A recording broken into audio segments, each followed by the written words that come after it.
টানা ভারী বৃষ্টি ও উজান থেকে নেমে আসা ঢলে দেশের বিভিন্ন এলাকায় দেখা দিয়েছে বন্যা পরিস্থিতি। দেশের 5টি নদীর পানি বিপদসীমার ওপর দিয়ে প্রবাহিত হচ্ছে। দক্ষিণাঞ্চলে পানিবন্দী হয়ে পড়েছেন লাখো মানুষ। তলিয়ে গেছে বাড়িঘর, রাস্তাঘাট ও ফসলি জমি। বান্দরবান, রাঙামাটি, কুড়িগ্রাম ও কুয়াকাটা থেকে প্রতিনিধিদের পাঠানো তথ্যচিত্রে বিস্তারিত জানাচ্ছেন মাসুমা ইসলাম। কেসারেন শেকড় থেকে শিখরে।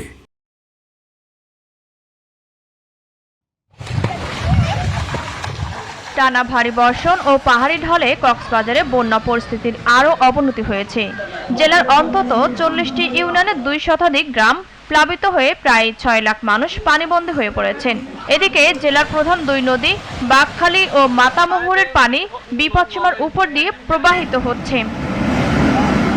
বান্দরবানে টানা 6 দিনের ভারী বর্ষণ ও পাহাড়ি ঢলে জেলার 7 উপজেলার নিম্ন অঞ্চল প্লাবিত হয়েছে। পানিবন্দী হয়ে পড়েছেন কয়েক হাজার মানুষ।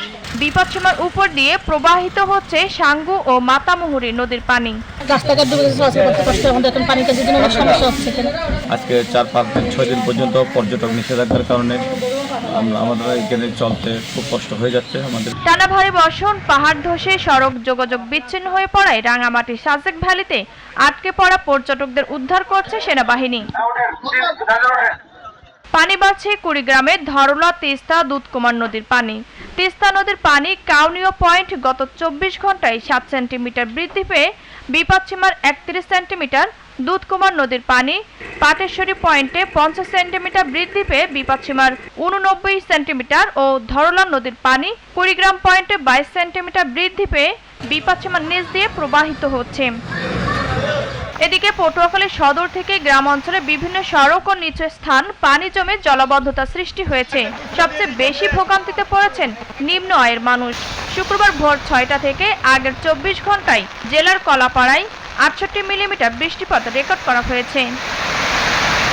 4-5 দিন ধরে বৃষ্টি চলে, আমরা কামকাজ করতে পারতেছি না, আমরা বাজার সদাই করতে পারতেছি না। বর্তমানে খুব অসহায় চলতেছে সবাই। চুয়াডাঙ্গায় গ্রামহীন বৃষ্টিতে দুর্ভোগে জনজীবন। বৃহস্পতিবার রাত থেকে সকাল 9টা পর্যন্ত মাত্র 5 ঘন্টায় 167 মিলিমিটার বৃষ্টিপাত রেকর্ড করা হয়েছে। প্লাবিত হয়েছে জেলার 4টি উপজেলা, শহর ও পৌরসভা। সড়কে পানি জমে ব্যাহত হচ্ছে যানবাহন চলাচল। গাইবান্ধায় তিস্তা, যমুনা, ঘাঘাট নদীর পানি কমলেও বৃদ্ধি পেয়েছে করতোয়া নদীর পানি।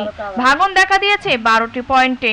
পানি বৃদ্ধির সাথে নদী ভাঙন প্রখর আকার ধারণ করায় আতঙ্কে দিন কাটছে নদী পাড়ের মানুষের। প্রায় 400 বাড়ি পূর্বেই ভেঙে গিয়েছে, বর্তমানে আরো 400 বাড়ি ভাঙার হুমকি স্বরূপ।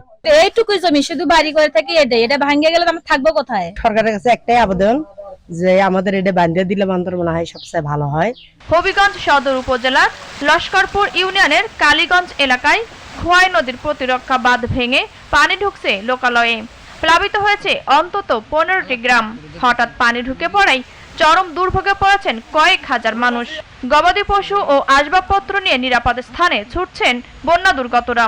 জেলা প্রশাসন জানিয়েছে, বন্যার পরিস্থিতি তদারকি করতে কন্ট্রোল রুম খোলা হয়েছে এবং 8টি আশ্রয় কেন্দ্র প্রস্তুত করা হয়েছে।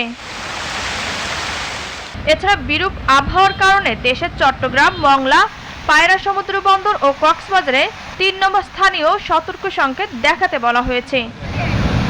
মাসুমা ইসলাম, জিটিভি নিউজ।